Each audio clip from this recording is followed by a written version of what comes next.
इस वीडियो में हम, जैसा कि आप देख रहे हैं, एक नेत्र विकार की श्रृंखला हमने स्टार्ट किया है। उसमें बहुत सारी आई प्रॉब्लम्स के बारे में चर्चा हमने कर लिया है। लेकिन आज की वीडियो में जो हम आँख की जिस समस्या के बारे में चर्चा करेंगे उसको कहते हैं भेंगापन। ये देखिए भेंगापन, जिसको इंग्लिश में कहते हैं स्ट्राबिस्मस। यह भी एक आँख की प्रॉब्लम है और ये प्रायः आपको देखने में अपने अगल बगल कहीं न कहीं इस तरह की प्रॉब्लम्स दिख जाती है। इसमें होता क्या है कि एक आँख आपको देखने में ये लगता है कि वो व्यक्ति सामने वाला, उसकी एक आँख एक डायरेक्शन में देख रही है तो दूसरी का डायरेक्शन उसके दूसरी तरफ होता है, यानी दोनों आंखें एक दिशा में देख रही हों, ऐसा नहीं होता।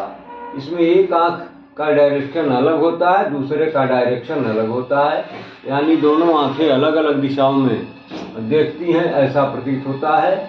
यह किसी भी उम्र में होने वाली एक समस्या है, यानी यह कभी भी हो सकती है, ओल्ड एज या यंग में या चाइल्ड में। तो लेकिन बच्चों में यह प्रायः देखी जाती है।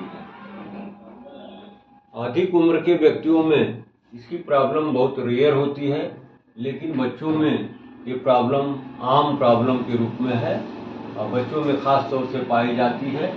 आइए इसके कारण के बारे में हम जानते हैं कि यह कैसे हो सकती है, कि ये प्रॉब्लम कैसे हो जाती है प्रॉब्लम। तो इसमें जो पहला सबसे ज़बरदस्त कारण माना जाता है वो होता है कंजेनाइटल काज, यानी जन्मजात, जन्म से ही ये प्रॉब्लम बच्चा साथ लेकर के आता है। दूसरा जो कारण बताया गया वो है आँख की चोट।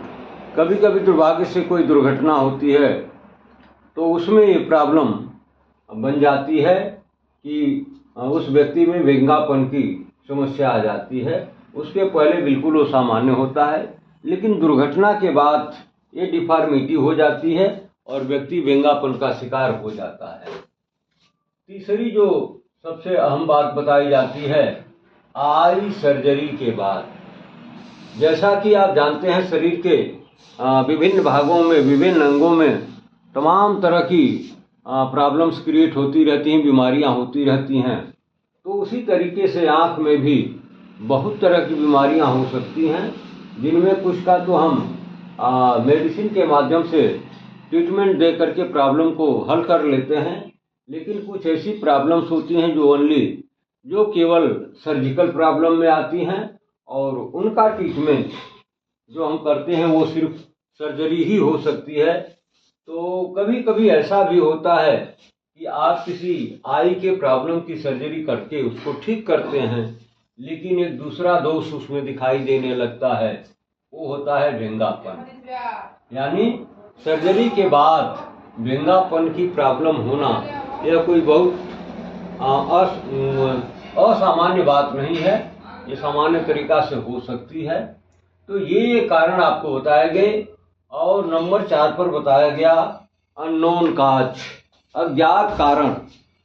व्यक्ति में भेंगापन की प्रॉब्लम तो होती है, दिखती है, लेकिन किस कारण से होती है ये पता करना बड़ा मुश्किल हो जाता है, क्योंकि ना तो वो कंजेनाइटल काज में आता है, ना ही वो किसी इंजरी का शिकार हुआ, ना ही उसके आँख की कभी सर्जरी की गई, फिर भी वो व्यक्ति भेंगापन का शिकार हो गया।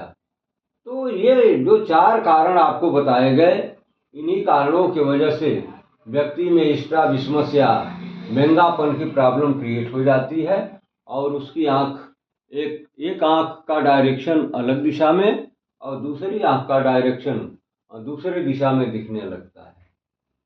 इसमें लक्षण क्या दिखते हैं? आप कैसे व्यक्ति को कह देंगे कि ये भेंगापन या स्ट्राबिस्मस का पेशेंट है या उससे पीड़ित है? तो इसमें जो लक्षण बताए गए हैं वो होता है तिरछी दृष्टि, यानी वही बात कि उसके जो विजन है, उसकी दृष्टि जो है वो तिरछी होगी। वो अगर सामने भी देख रहा होता है तो देखने वाले को लगता है कि नहीं, ये सामने नहीं देख रहा है, या तो राइट साइडेड इसकी निगाह जा रही है या फिर लेफ्ट साइडेड जा रही है। दूसरा जो लक्षण बताया गया, वार्तालाप के समय आई कांटेक्ट न कर पाना। अगर वो व्यक्ति आपसे डायरेक्ट फेस टू फेस बात करता है तो जैसा कि एक सामान्य प्रक्रिया है कि आमने सामने दो व्यक्ति बात करते हैं तो दोनों की निगाहें एक दूसरे के बिल्कुल अपोजिट आमने सामने दिखती हैं, लेकिन व्यंग्यापन से पीड़ित व्यक्ति के केस में ऐसा नहीं होता है। जब वो बात करता है तो लगता है कि बात तो मुझसे कर रहा है, लेकिन इसका जो विजन है वो किसी और डायरेक्शन में है, वो देख कहीं और रहा है, बात मुझसे कर रहा है। तो इस तरह की प्रॉब्लम आती है कब? जब वो किसी के साथ कन्वर्सेशन करता है, वार्तालाप करता है, डिस्कशन करता है, तो ये प्रॉब्लम उभर के आ जाती है। तीसरी समस्या जो क्रिएट होती है व्यंग्यापन से, वो होती है डिफिकल्टी इन स्टडी। पढ़ने में समस्या उसे होती है, बुक सामने है, निगाहें उसकी बगल से गुजर जाती हैं, तो बुक पढ़ने में उसे दिक्कत होती है। चौथी जो प्रॉब्लम बताई गई, साइकोलॉजिकल प्रॉब्लम, यानी साइकिक रूप से वो व्यक्ति परेशान हो जाता है और उसको ये झेप महसूस होती है, इंफीरियरिटी कॉम्प्लेक्स फील होती है कि मैं देख तो रहा हूँ इधर, लेकिन लोग समझते हैं कि वो देख उधर रहा है। अगर सामने 4 व्यक्ति खड़े हैं, उसमें से एक से अगर वो बात करता है तो 3 को ये लगता है कि ये बात तो उससे कर रहा है, लेकिन देख मेरी तरफ रहा है।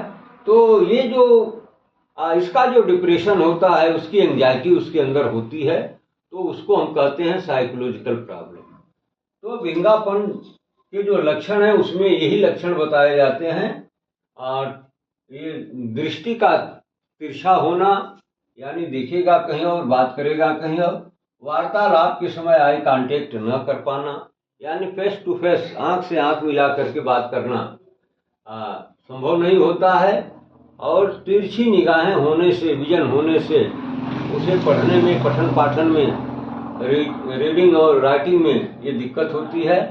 और इन सारे लक्षणों से उसके साइकोलॉजी में कहीं न कहीं ये एक डिप्रेशन की कंडीशन बनती है, इंफीरियरिटी कॉम्प्लेक्स डेवलप होता है, तो वो हो जाता है साइकोलॉजिकल प्रॉब्लम। तो ये लक्षण मिलते हैं व्यंग्यापन के पेशेंट में। और इसका ट्रीटमेंट आप कैसे करते हैं? मेडिकल की दुनिया में व्यंग्यापन को दूर करने के लिए क्या क्या उपाय किए जा सकते हैं, क्या क्या किए जाते हैं, तो आइए ट्रीटमेंट के द्वारा हम इस पर चर्चा करना चाहेंगे। इसका उपचार प्रायः आई ग्लासेस, विजन थेरेपी तथा सर्जरी के द्वारा ही किया जा सकता है। तो ये जो ट्रीटमेंट के 3 उपाय बताए गए, आई ग्लासेस यानी जो तरह तरह के चश्मे में आपने ग्लास देखा होगा, अलग अलग तरह के ग्लासेस दिखते हैं। बहुत सारे लोगों के ग्लास जो है आप देखते हैं अवतल होते हैं, उत्तल होते हैं, किसी किसी के बहुत मल्टी लेयर्ड दिखते हैं, बहुत थिक दिखते हैं, किसी किसी के ग्लास जो होते हैं वो हल्के फुल्के होते हैं। तो हम आई ग्लास के द्वारा इस व्यंग्यापन को दूर कर सकते हैं। फिर विजन थेरेपी देते हैं और इसके लिए कुछ एक्सरसाइज वगैरह भी बताते हैं। और इसका जो सबसे सफल उपाय माना जाता है वो होता है सर्जरी। तो सर्जरी करके हम व्यंग्यापन को दूर करने का प्रयास करते हैं।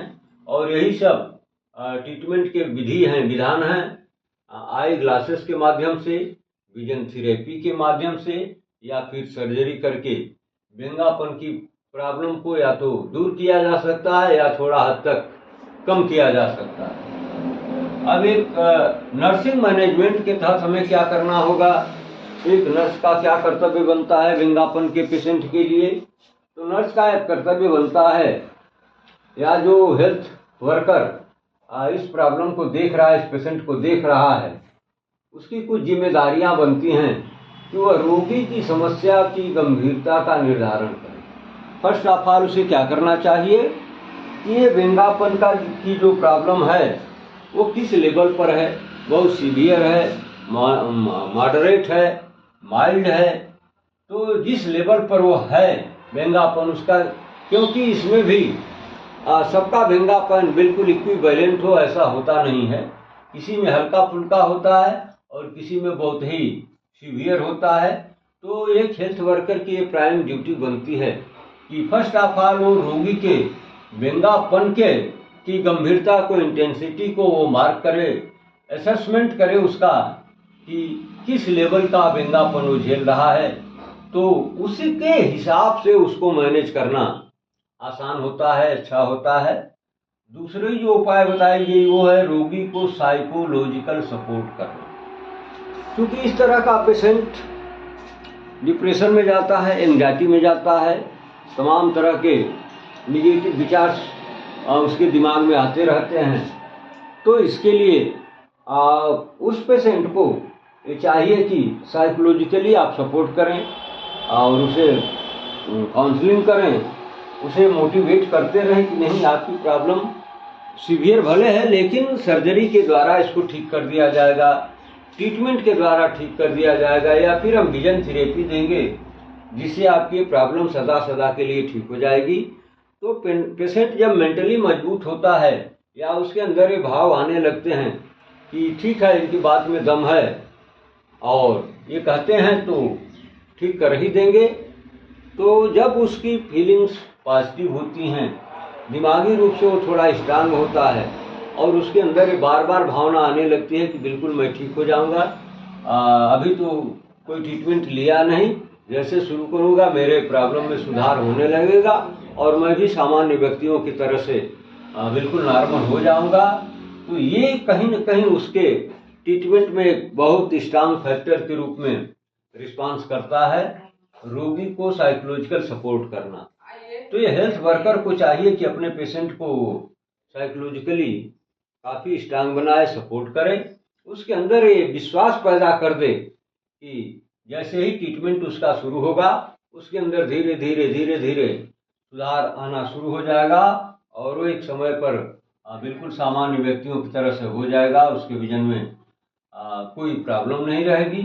नंबर 3 क्या करना चाहिए, रोगी के साथ हमेशा एक फैमिली मेंबर को रहने की सलाह देनी चाहिए।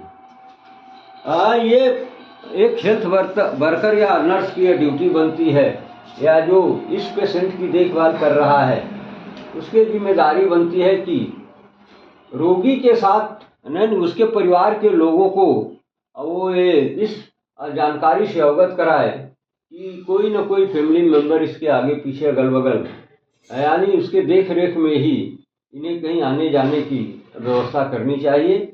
हमेशा इनके साथ कोई एक व्यक्ति रहे, अन्यथा किसी न किसी तरह की दुर्घटना हो सकती है जिससे काफ़ी नुकसान हो सकता है। तो ये रहा नेत्र विकार, व्यंगापन या स्ट्रैबिस्मस। अब फिर हम अगली वीडियो में आँख से ही संबंधित कोई दूसरी प्रॉब्लम लेकर के आएंगे, जिस पर हम आपके साथ काफ़ी विस्तार से चर्चा करना चाहेंगे। ठीक है।